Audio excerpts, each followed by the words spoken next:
Well now, P. McClung, Archer Monologues, January 4, 2017. Wow. When did that happen? Alright, anyway, it is, so we'll have to go with it, I guess. What's the alternative, right? I was speaking in the last episode about rights and constitutions and the Neocon Socialist Alliance. Yep. They're working together. They are cohorting. They are conspiring together.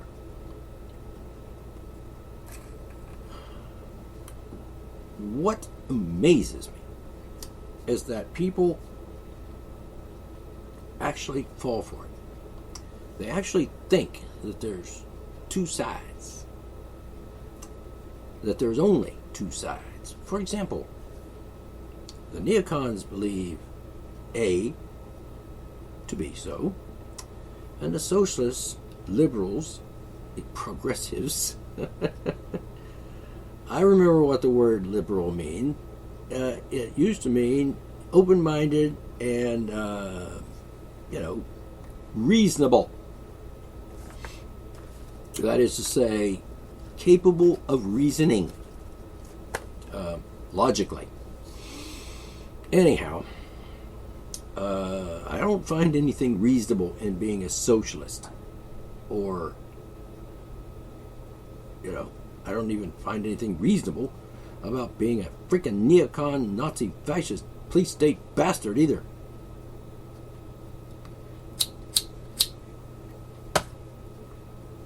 The point is, the neocons and the socialists, or whatever subtitle or label might go under each one of those, you have one side and they're wrong, and you have the other side arguing with the first side and they're wrong too.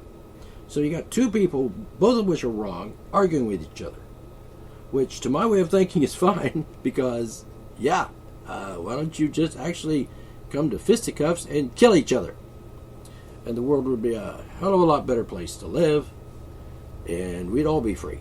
At least freer than we are today, with, the neocons on one side and the socialists on the other side fighting over our minds, both wanting to establish some sort of utopia that can't exist, because the idea of utopia is perfect, and as we know, humans are far from perfect, and it's just not going to happen. The hypocrites on one side and the hypocrites on the other. I mean, how intelligent do you have to be? How functioning does your brain have to be to realize that when a neocon says something, it's a lie, and a socialist says something, it's also a lie, and the two lies are both lies, and they're conspiring against us with their lies. This idealist, see, I'm an idealist, but I'm not insane. Back in college, many, many years ago, decades ago, God, I wish I was young again. Jeez, I could have done so much.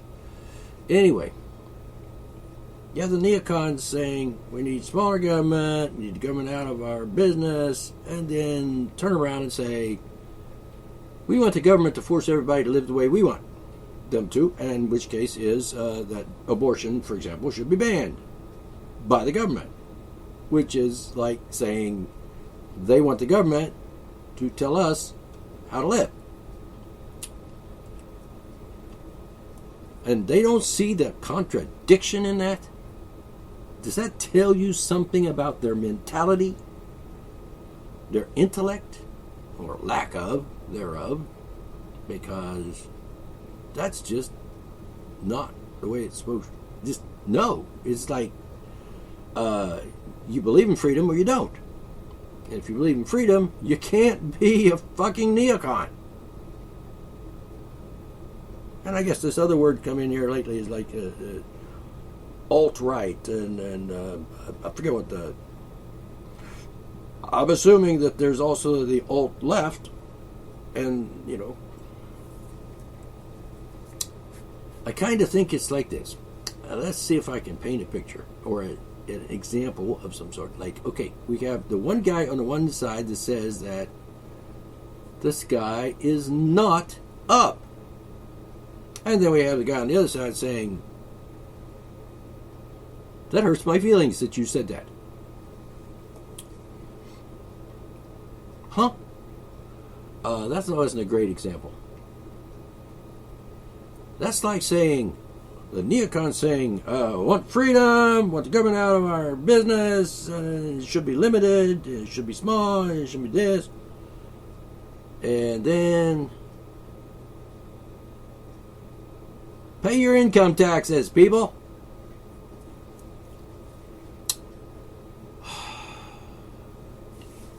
It truly boggles the mind. We've got, on the one hand, hypocrites, and then on the other hand, we have the socialist hypocrites that are like, we should all, like, do what we're told. Sorry. The enemy is called conservative and liberal.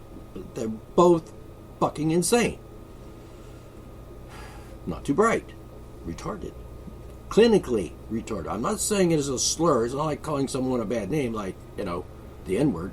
I'm saying you're retarded if your IQ is like 40.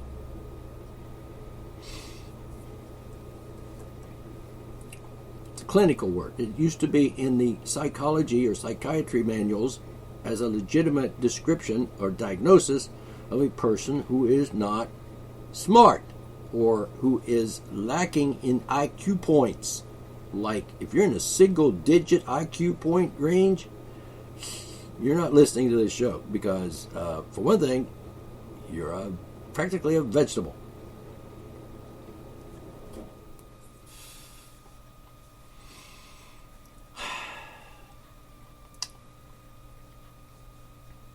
Really. Seriously.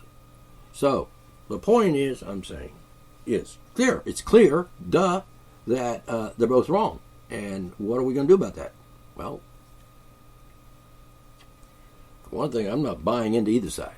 I'm not going to participate in that kind of bickering, arguing, stupid argument stuff. I'm not.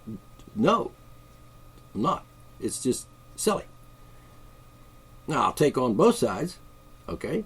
If you want to be like, okay, I'm a neocon, and the other guy said, I'm a socialist, and you don't call yourself socialist, you just call yourself something else, like liberal or progressive, which is, just another word for fucking socialist. But you're a neocon, and you go, oh, I'm a conservative, meaning, like, oh, by the way, if you cite Ronald Reagan as a hero, you're an idiot. I mean, you just don't get it. I'm guessing your IQ is like, I don't know, 50. But that's true on both sides. For example, another example. Let's just talk about Ronald Reagan for a second. Okay, if you think Ronald Reagan was a great president and a hero and a great person and stuff, if you actually believe that, you've been duped. And you're just not bright. You're not paying attention. Because neocon, okay, let's just see now. Ronald Reagan, anti-freedom. Guess what? It certainly wasn't for small government. He wasn't for peace. He wasn't for the whole world getting along with each other. Everybody getting along and like having no wars and not doing anything criminal and freaking treasonous and shit. Need I mention the Contra affair, the illegal drugs being brought into this country by the fucking military? Oh, and then, the obvious murderous rampage that Ronald Reagan was on during his presidency in the foreign countries. If Ronald Reagan is your hero, you're an idiot. It's that simple. And if you want to cite him as some sort of ideal, that you just absolute, you're a moron. And that's not my opinion.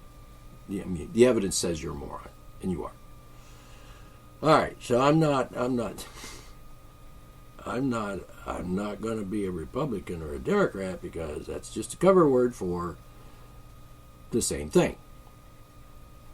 Nazi, fascist, police state motherfuckers. All right, so duh. So anyway,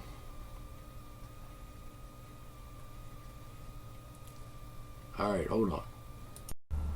All right, switching gears just a little bit here.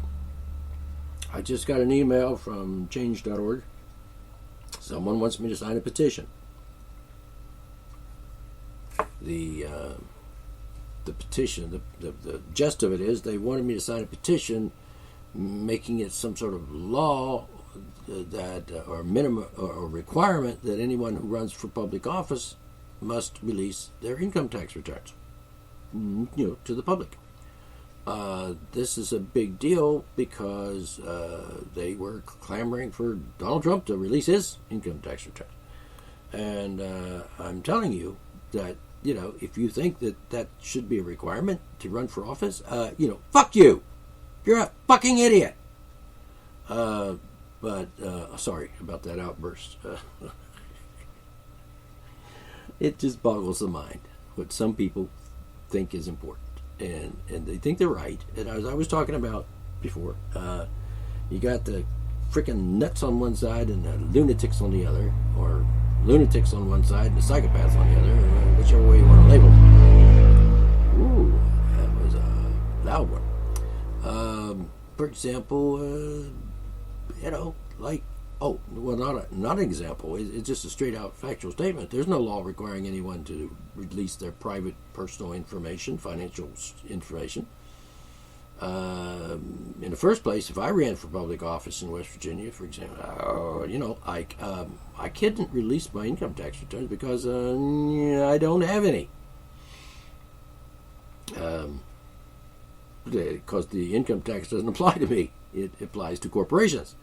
So I don't have a tax return because I don't file a tax return because I'm not legally required to. Because there's no law making me or any non-incorporated individual in America liable for the income tax. That's the law. I'm not making this up. That's just fact. There's no law making you and me liable unless you're a corporation, because that's what the income tax is for. That's what it is. It's corporate income tax. It's not an individual American income tax. If you would read the law, duh. I've looked. It's not there. Important people who have power and abilities to search things have searched for it, and it's just not there.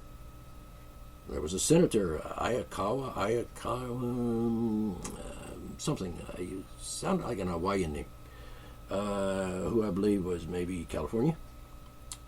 Who someone asked him, "Can you look for it in the laws and stuff and see if you can find it? Because we don't see it. We don't think there is one." So he had all of his 100 researchers, which he has a staff of 100 people that can research for him, which is amazingly expensive, I would think. But hey, he did, said, "Hey, guys, look for it," and they did. They looked into tax codes, wasn't there. They looked in the congressional records, which they have to keep a record of everything that goes on in Congress, and his people looked, and nope, it's not in a congressional record anywhere that the Congress ever passed a law making the income tax apply to individual human beings. It's just not there anywhere. And so I guess the conclusion is there's no law making us liable for the income tax because there is no law. And I've talked to the IRS agent. I call them on the phone, and, hey, show me the law. Where is it? I don't see it. I mean, if you're going to tell people they have to pay a tax because they're liable for it, then you got to have a law to back that up. It's the law that you have to have a law in writing, in the record, in the U.S. tax code, for example, and it's not there. Everything in the tax code. Oh, by the way, I'm going to plug in for Dave Champion. Get his book, Income Tax, Shattering the Myths. Get it. Read it, get it. Just get it. and then get it. I mean, then you will get it. Because Dave Champion is the ultimate expert on the income tax. Well, that's my opinion. I don't know of anybody else that is so knowledgeable about the income tax as Dave Champion. That's not to say there are other people aren't knowledgeable, but he wrote the book. So, it's the only book you need when it comes to the income tax. And he's got references, like in the back, like a bunch of pages saying, I stated a court case where the judge ruled that the law, that the income tax doesn't apply to non-incorporated individuals. And then he tells you that court case and what year it was and where to find. You can find it. You can look it up. I don't do that because that's not my job. And I'm glad he did it, but I don't have to do that. And people say, "Oh, you gotta give them references," No, I don't. If I tell you there's no law making you liable for the income tax, and that's just it's not even an opinion. That's just, I know this to be true. Because I did the research, and I checked out the references that were given to me by Dave Champion and others. And guess what? The law doesn't exist. So I think it's only rational. It's intelligent, logical, and sane to conclude that it doesn't exist because doesn't exist.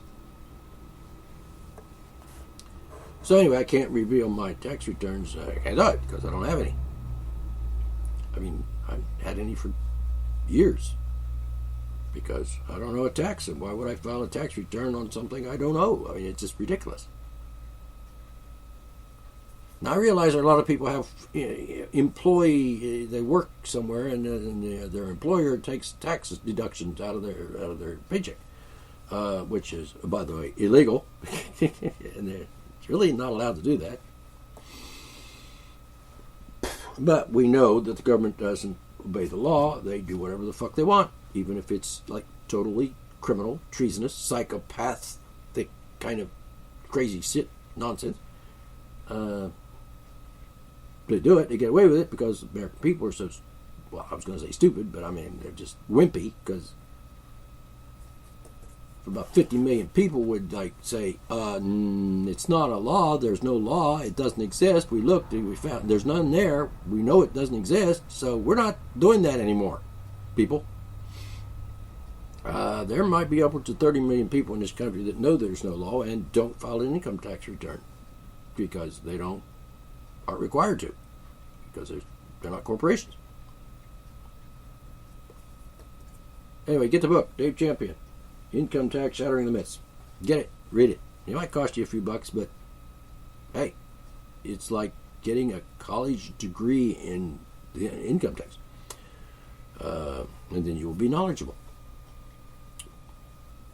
And whether you continue to pay a tax you don't owe or not, that's up to you. I'm not saying you shouldn't do what you think is right, even though you're wrong. I mean, I'm not telling you, because, there's a possibility that the government will kill you or rob you blind or whatever. That's the way tyrants and Nazi police state bastards do things. They just do whatever they want. They're thugs. They're mafia. U.S. government. Terrorist organization, by the way. So that's not an opinion. That's an observation of fact. If somebody commits acts of terrorism, then they're a terrorist. Duh.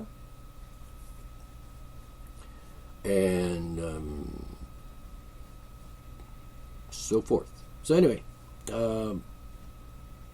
if you don't, I'm just saying. So anyway, the petition wanted me to sign it. The person wanted me to sign the petition, and I'm not signing that petition because, one, there's no law requiring any person running for public office to reveal his private, personal, financial affairs. It's just, there's no law. And if there was a law, then it would be a stupid law. Certainly would be unconstitutional, and that doesn't mean much to the government these days. They just do whatever the fuck they want anyway, even though it's totally an act of treason and criminality and grounds for them being executed for the crime of treason and high crimes and crimes against humanity, etc. I mean, didn't they hang that guy in Iraq because he was guilty of crimes against humanity? Would Adolf Hitler have not been hung or executed for committing crimes against humanity by genocide of the Jews and so forth? So you see, So, hey, there's a law. Let me pause. So, the fact of the matter is, there's no law making anybody liable for the income tax. There's also no law requiring that a person running for public office has to reveal his personal private information. I don't have to. To my knowledge, there's only a couple of requirements for running for public office, and as you be perhaps like a particular age, like president, you have to be 35. You have to be a natural-born citizen of America. By the way, Obama may or may not have been a natural-born citizen of America. Don't know.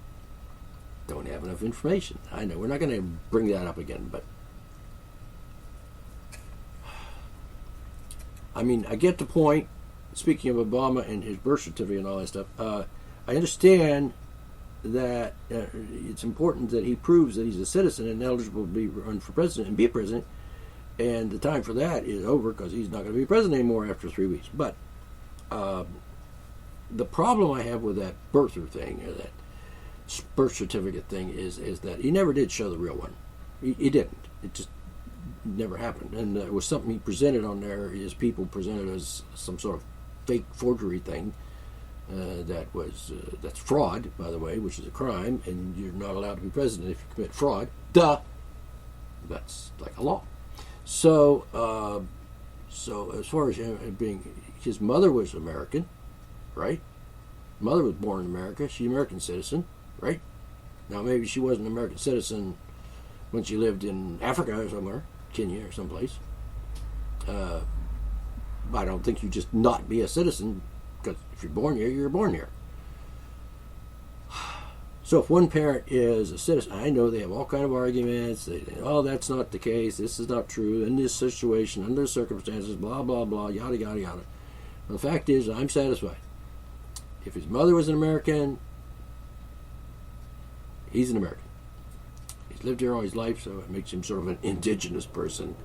So I'm not concerned about that. The problem I'm concerned about here is that he was very secretive and things were sealed and he wasn't forthcoming. He wasn't telling the truth about things. He lied, in fact, about some things in regards to that. And why would he be such a secretive thing? Why would he spend all that money to prevent people from seeing the truth and the documents and stuff? Why? It just seems shady to me. As far as Donald Trump filing his income tax returns to run for president, I'm sorry. It's none of your fucking business. Seriously. Has nothing to do with being a president. Has nothing to do with being a government official. My financial business is my personal business. And, the Constitution kind of guarantees that. So that we could be secure in our personal affairs, business, lives, so on. So, if you want the president to reveal his finances, why do you want that? And why do you think that's important? See, there's the problem. You still want maybe Donald Trump to release his personal, private business information to the public. Why do you believe that should be done? It's not a law, even though it's been done for the last 40 years, maybe. But before that, it wasn't done, and there's no law requiring it. And there shouldn't be a law, because I have a right to keep my own business private, and my financial business is none of your business. Get that in your head. Understand that. None of your fucking business. It has nothing to do with doing the job. I can do a job. I can be president of the United States. I'm qualified. I'm over 35. I'm a natural-born citizen of America. And, let me think. I'm an intelligent person. I wouldn't want the job because they'd probably kill me within a week. Not that I wish that on anyone, and not that I'm suggesting I'm not even going to go there. Not even going to go there. But the first thing I would do is repeal by executive order pretty much all of the executive orders that have ever been issued, particularly by Obama and Bush and so on. First thing.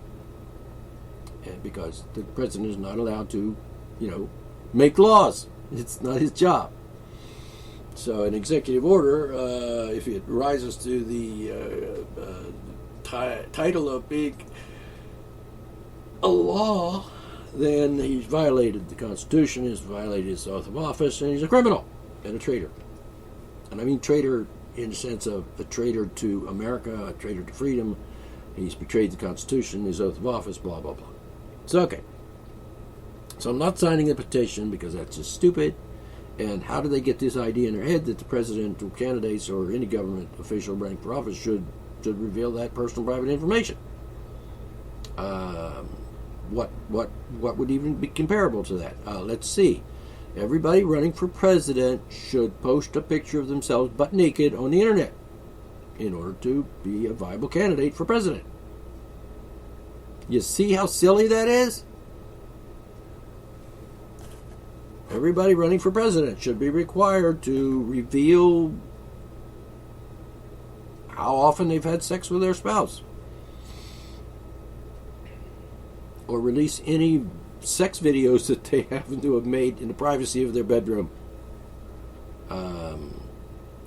You kind of getting the idea now? You get the point? Don't want to know, not my business. Not my business. Not your business. Plain and simple. None of your fucking business. And I can respect Donald Trump for pretty much saying that.